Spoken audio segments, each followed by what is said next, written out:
You're sitting in your favorite chair, perhaps reading a book or watching the evening news. The day is winding down, but as you try to relax, you become aware of a familiar sensation. A deep, persistent coldness in your feet. A cold that no pair of thick socks seems to touch. Maybe it's a faint but annoying tingling in your toes, like a mild electrical current that won't shut off. Or perhaps your legs just feel heavy, swollen, and tired, as if you've run a marathon when all you've done is walk to the kitchen. You shift your position, trying to get comfortable, but the feeling remains. This is the quiet language of your body, a message being sent from the furthest outposts of your circulatory system.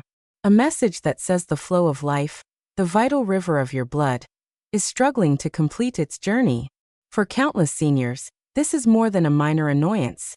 It is a constant companion, a daily reminder that the body's intricate systems are not working as they once did. We often dismiss it as just another part of getting older, an inevitable decline we must simply accept. But what if that is not the whole story? What if the coldness, the numbness, and the heaviness are not endpoints, but signals for action? What if there was a simple, profoundly effective trick you could do right now, without any special equipment or medication, to instantly improve blood circulation in your legs and feet? A technique so simple, yet so powerful, that you can feel the warmth and life returning to your extremities in a matter of minutes. This is not about a miracle cure or a complex medical procedure. It's about understanding the brilliant design of your own body and learning how to work with it, not against it. It's about reactivating a powerful, built-in mechanism that most of us have forgotten how to use.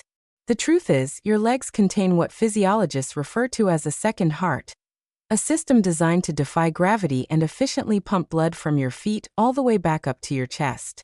And today, we are going to teach you how to turn that second heart on at will. We will guide you through a series of simple movements, massage techniques, and lifestyle adjustments that can have an immediate and lasting impact on your vascular health. So get comfortable and prepare to reconnect with your body in a new way. We will not only show you what to do, but we will explain the fascinating science behind why it works. You will learn why a simple pointing of your toes can be more effective than you ever imagined, how gravity can become your best friend, and how the way you walk can transform your circulatory health with every single step. This is a journey back to warmth, back to sensation, and back to the freedom of movement that you deserve. The power to improve your circulation is not in a bottle or a prescription. It has been in your own legs and feet all along.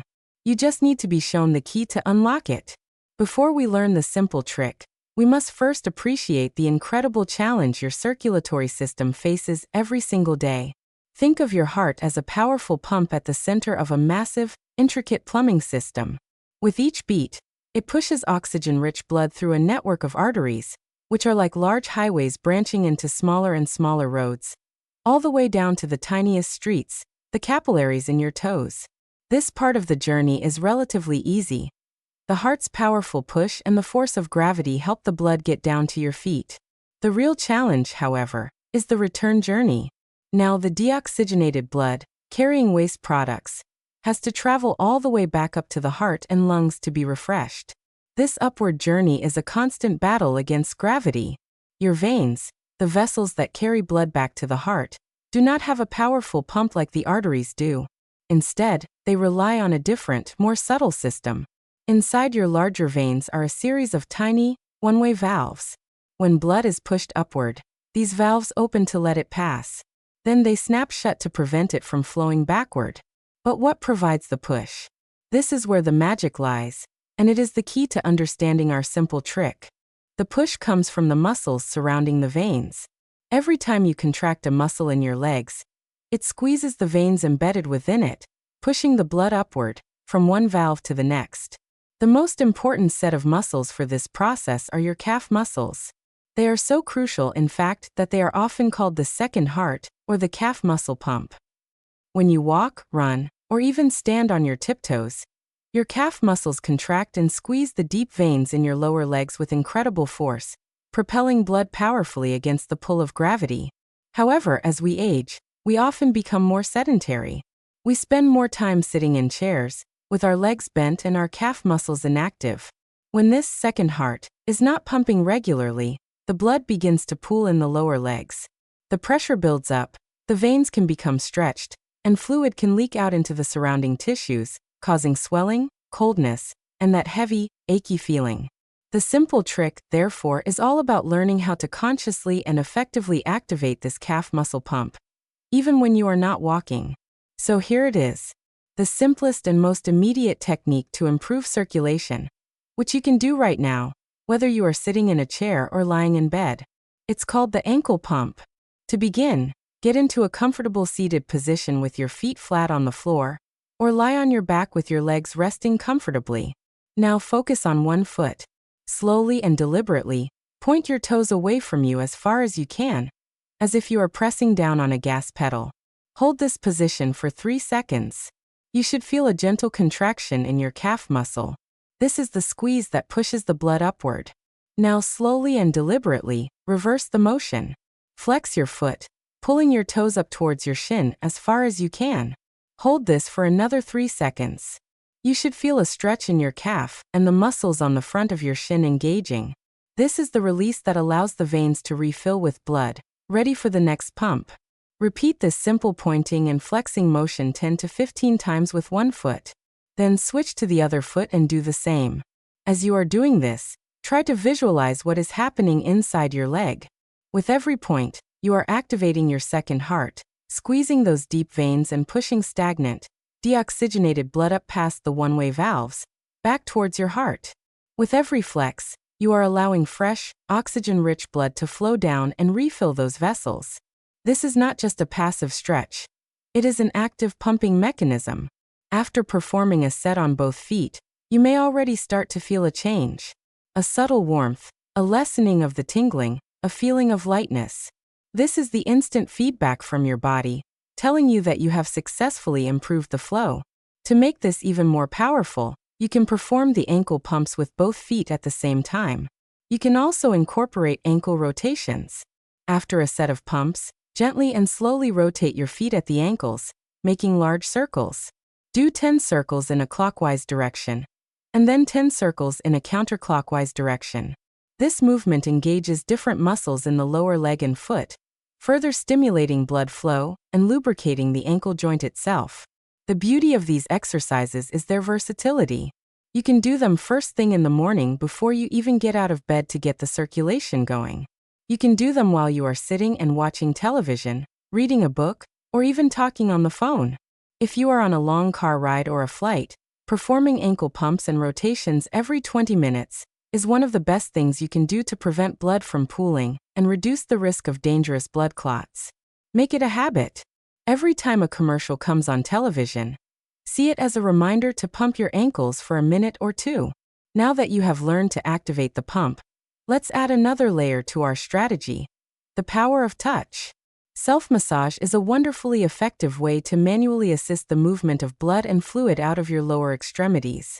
You don't need any special training, just a gentle and intuitive approach. The most important rule of circulatory massage is to always stroke towards the heart. This works with the direction of your venous blood flow and the orientation of those one-way valves. Let's begin with the feet, the very end of the circulatory line. Sit in a comfortable chair and place one foot on the opposite knee. Take a small amount of lotion or oil if you wish, to help your hands glide smoothly. Using the thumbs of both hands, begin to make small, firm circles on the sole of your foot. Pay attention to the arch, the heel, and the ball of the foot. This not only stimulates blood flow, but also helps to release tension in the plantar fascia, which can improve your overall foot mechanics. After warming up the sole, use your whole hand to perform long, sweeping strokes.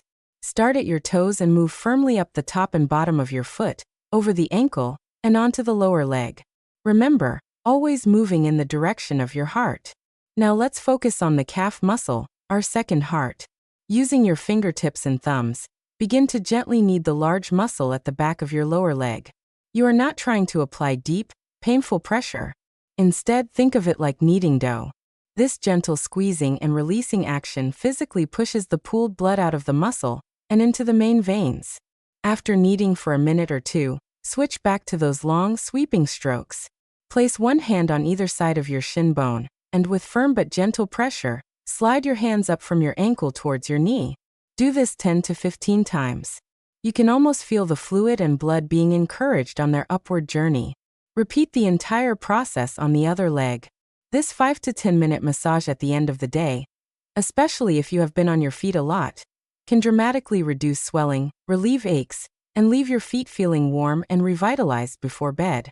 Another wonderfully simple massage technique involves a tool that you likely already have in your home: a tennis ball. While seated, place the tennis ball on the floor and put one foot on top of it. Gently begin to roll the ball back and forth under the arch of your foot. You are in complete control of the pressure. If you find a tender spot, you can pause and apply gentle, sustained pressure for about 20 seconds. This is a fantastic way to stimulate the thousands of nerve endings in your feet and to increase blood flow to the soles. For a cooling and anti-inflammatory effect, you can even use a frozen water bottle instead of a tennis ball. The combination of the cold and the massage can be incredibly soothing for tired, swollen, or painful feet. We have learned how to actively pump the blood up with exercises and how to manually assist it with massage. Now let's learn how to use a passive force that is always available to us: gravity. We spent the beginning of our discussion talking about how gravity is the enemy of circulation in the legs, constantly pulling blood downward. But what if we could reverse its effect and make it our most powerful ally? We can, through the simple act of elevation. The goal is to position your legs so that your feet are higher than your heart. In this position, gravity is no longer a hindrance but a help, effortlessly draining the pooled blood and excess fluid from your legs and feet back towards the center of your body. The most effective way to do this is a classic yoga pose often called legs up the wall. Find a clear space of wall in your home. Place a folded blanket or a cushion on the floor next to the wall for comfort. Sit on the floor with one of your hips touching the wall. Then, in one smooth motion, swing your legs up onto the wall as you gently lie back on the floor. Your sitting bones should be as close to the wall as is comfortable. Your legs are now extended straight up the wall, and your back and head are resting on the floor. You should be in a comfortable L shape. There is no muscular effort required. You simply lie there and breathe. Within the first few minutes, you may feel that familiar tingling sensation in your feet, but this time it is different. It is not the tingling of poor circulation, but the feeling of blood flowing in a new direction, of pressure being released. Remain in this position for 10 to 20 minutes. You can listen to calming music, a podcast, or simply enjoy the silence. This is an incredibly restorative practice. It not only boosts your venous blood flow and dramatically reduces swelling in the ankles and feet, but it also has a calming effect on the entire nervous system. It can help to lower your heart rate and your blood pressure, making it a perfect activity to do before bedtime to promote a restful night's sleep. If the full legs up the wall pose is not accessible for you, you can achieve a similar effect by simply lying on your back on your bed or the floor and propping your legs up on a stack of pillows or cushions. The key is to ensure your ankles are elevated above the level of your heart. So far, we have focused on specific exercises and techniques you can do while at rest. Now let's discuss the single most important activity for long-term vascular health: walking. Walking is the ultimate circulation booster because it is the most natural and efficient way to use your calf muscle pump. With every single step you take, your second heart is powerfully contracting and relaxing, propelling blood back to your heart. However, how you walk matters. By making a few small adjustments to your technique, you can significantly increase the circulatory benefits of every walk you take. First, pay attention to your footwear. Your shoes should be comfortable, supportive, and not restrictive. Shoes that are too tight can physically constrict blood vessels and impede flow. Look for shoes with a wide toe box that allows your toes to spread out naturally as you walk. Good arch support is also important to prevent foot fatigue and maintain proper walking mechanics. Second, focus on the movement of your foot. Many of us develop a shuffling gait as we get older, where the feet barely leave the ground. This minimizes the activation of the calf muscle. Instead, focus on a heel-to-toe walking pattern. This means that with each step, your heel should be the first part of your foot to contact the ground. Then, you should consciously roll through your foot, from the heel, across the sole, to the ball of your foot. Finally, you should push off powerfully with your toes. This complete rolling motion ensures that you get the maximum possible contraction from your calf muscle with every step, turning your walk into a highly effective circulatory therapy session. The third tip for better walking is about consistency over intensity. You don't need to walk fast or for hours on end to reap the benefits.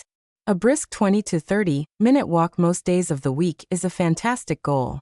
If you are just starting out, even 10 minutes is a great beginning. The key is to make it a regular habit. Find a time of day that works for you and stick to it. Walking not only improves circulation in the moment, but also strengthens your heart, improves the health and flexibility of your blood vessels, and helps to manage weight, all of which are crucial for long-term cardiovascular wellness.